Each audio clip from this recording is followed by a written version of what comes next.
The end of the year is always a little weird, especially this week when we have NFL games going on pretty much every day. I was keeping an eye on the one tonight for you where Philly beat Washington 27-17. Now you might be thinking, Sevrin, why would you do that? This is Texas. We don't care about the Eagles or the football team, and I hear you. But this game actually had some NFC East divisional implications for your Cowboys. Well, your word of the day is tryptophan. It's an amino acid known to cause drowsiness and sluggishness, and there's likely been a lot of it in those turkey sandwiches you've been eating since Thursday.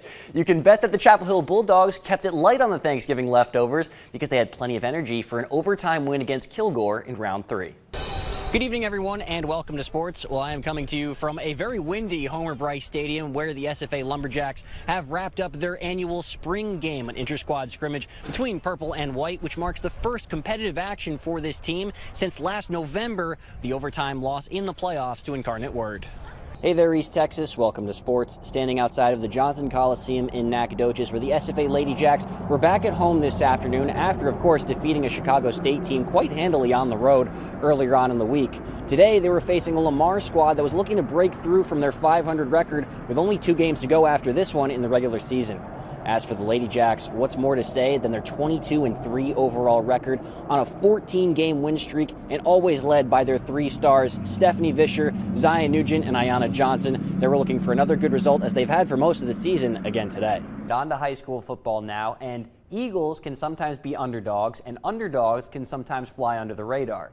I just kind of confused myself with that, but if you followed what I was saying, then you probably know that we are going to be looking at the Rusk Eagles before their game against Jasper this week. Into sports, and it's game week for the big one. Gil versus Carthage. David versus, well, no, hang on. They're both really Goliath in this situation, aren't they? Maybe it's more like King Kong versus Godzilla? Look, either way, this is a huge game, and we've got our own Caleb Beams to break it all down for you. Player Spotlight is sponsored by Southside Furniture. And here's the kick. It's going to be taken at the 2. Down 4 with less than 2 minutes to go, it looked like the Carthage Bulldogs were in trouble. Crosby had just scored, and despite playing a good game, a field goal wouldn't be enough to escape with a victory and keep the state's longest winning streak alive. Good thing the Bulldogs had Noah Patty back to receive the kick. 25, Here he 30, goes. 35, Here he goes. Come 40, on. 45, Come on. this is- Come on. He's gone. Score. Come on. Noah Patty, Come on. 30. That is Jerry yelling first. You see green grass and you just kind of go until somebody tackles you. Like I said after the game, it's all you really can do. We got some really good blocks, especially at the end by running back TJ. He blocked the kicker at the very end. It was a big, big block for me. As Noah ran 98 yards for the score, the voice of Jerry Hansen could be heard over the KGAS airwaves.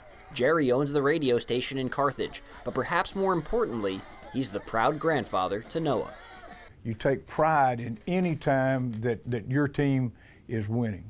But when you've got a grandson that kind of put it over the scoreboard right at that point, it was a fantastic play. After I think my mom showed me the video of it, just him screaming. I was like, yeah, that is awesome. We were talking about it. It's been a long journey, you know, but it was awesome. Do you remember the last time that you picked up a glove, or maybe the last time that you had a catch with your son or daughter before they left the game behind?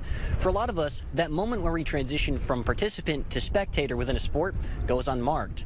But today at Lufkin High School, there was a special ceremony to honor the beginning of the end. There's a quote from the 2011 film Moneyball that goes, "We're all told at some point in time that we can no longer play the children's game. We just don't know when that's going to be.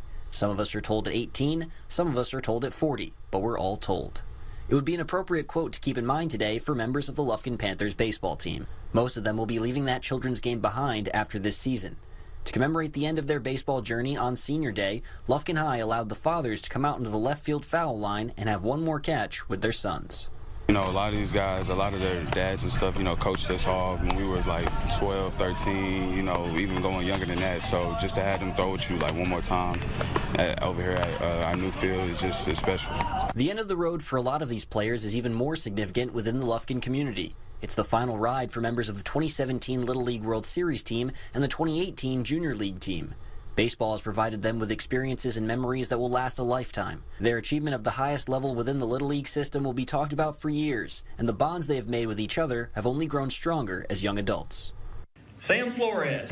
I mean, back then we were really best friends. We were all really good friends, but now it just seems like family. We're still here. We've been together since we were little, so we've been family, so kind of overwhelming, honestly. It feels really surreal. I mean, it feels like yesterday I was just a freshman going through off-season, struggling, but it's been a good ride, and not ready to end it yet, but hey, let the emotions play today.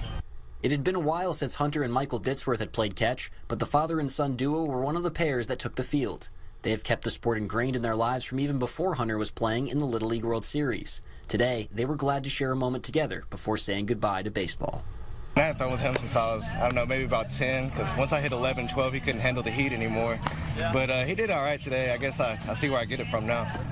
I trained a long time for this day, and it's bittersweet, but life will be okay without baseball.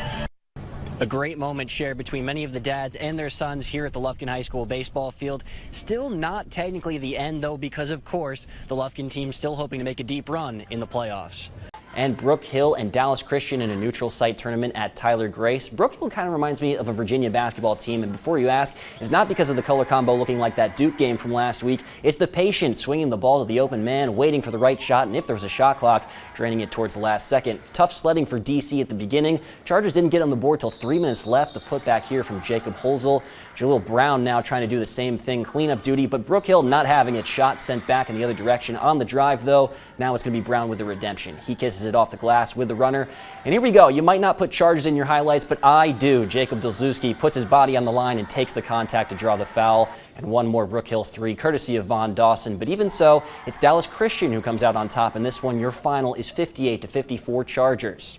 And that'll do it for sports on this Tuesday night. I will see you Friday on the Red Zone Overtime after the games to break down all the action. But for now, let's get you over to Mark.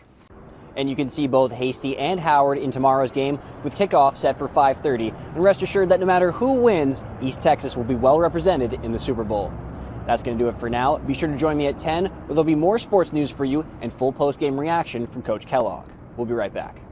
And that'll just about do it for sports on this Tuesday evening. First Red Zone playoff show and Red Zone Overtime coming your way on Friday. Can't wait. I'll see you then.